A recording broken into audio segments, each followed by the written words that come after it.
Eco sensitive ઝોનને લઈને રાજકીય મતદાતાઓ દ્વારા વિરોધના સૂર ઉઠાવ્યા છે, ત્યારે ગીર સોમનાથ, જૂનાગઢ અને અમરેલી જિલ્લાના 200 ઉપરાંતના ગામડાઓને ગંભીર અસરને લઈને આજે ધારી ગીરના ખેડૂતો અને સરપંચો અને કોંગ્રેસ પક્ષના નેતાઓ દ્વારા ધારી મામલતદારને આવેદનપત્ર પાઠવ્યું છે। આવેદનપત્ર પાઠવતા અગાઉ પૂર્વ નેતા વિપક્ષ પરેશ ધાનાણીએ પણ ખેડૂતોના સરપંચોની મુલાકાત લીધી છે। ગ્રામ્ય ગામડાઓ અને ખેડૂતોને બચાવવા માટે કોંગ્રેસ પક્ષ ધારી તાલુકાને બચાવવા આગળ આવી રહી છે, જે રાજકીય નહીં પણ બિન રાજકીય આંદોલન શરૂ થાય તેવી શીખ પરેશ ધાનાણીએ આપી છે। કોંગ્રેસ સાથે ખેડૂતો મૌન રેલી સ્વરૂપે મામલતદારને આવેદનપત્ર પાઠવી કાળો કાયદો રદ કરવાની માંગણીઓ કરવામાં આવી છે।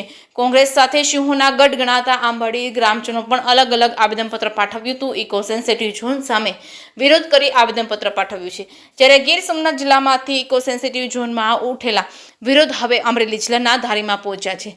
ખેડૂતો અને સરપંચો સાથે કોંગ્રેસના આવેદનપત્ર પાઠવી ઇકો સેન્સિટિવ ઝોનનો કાળો કાયદો રદ નહીં થાય, શાસ્ત્ર સાથે શસ્ત્ર ઉઠાવવા વડે પણ તો પણ પાછી પાણી નહીં કરવાની ચીમકી ધારી કોંગ્રેસ પ્રમુખ રવિભાઈ હિરાણીએ ઉચ્ચારી છે। જે કેસની વિગત સાથે સંજય વાળા ધારી યાર્ડ મુકામે આજે સમગ્ર વિસ્તારમાંથી ખેડૂતો, આગેવાનો અને સ્થાનિકો ઇકો સેન્સિટિવ ઝોનના વિરોધમાં આવેદનપત્ર દેવા માટે મામલતદાર કચેરીએ જવાના છીએ।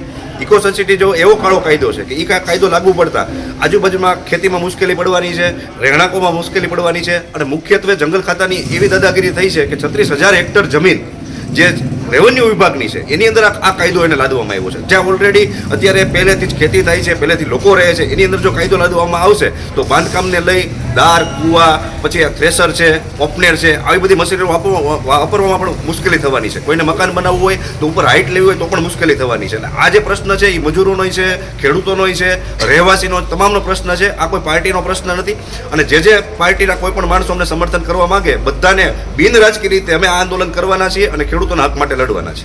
જી, આપના મુખ્યત્વે મુદ્દાઓ ક્યાં છે? મુખ્યત્વે મુદ્દાઓ એવા છે કે વન વિભાગની જે સીમાઓ છે અહીંયાથી તો ઘણા કિલોમીટર દૂર છે, તો પછી રહેણાંક વિસ્તારમાં જે વર્ષોથી વસવાટ થઈ રહ્યો છે, વર્ષોથી ખેતી થઈ રહી છે, નાના મોટા ઉદ્યોગો છે, ત્યાં આ કાયદા લાવવાની જરૂર શું? એની કોઈ જરૂર નથી।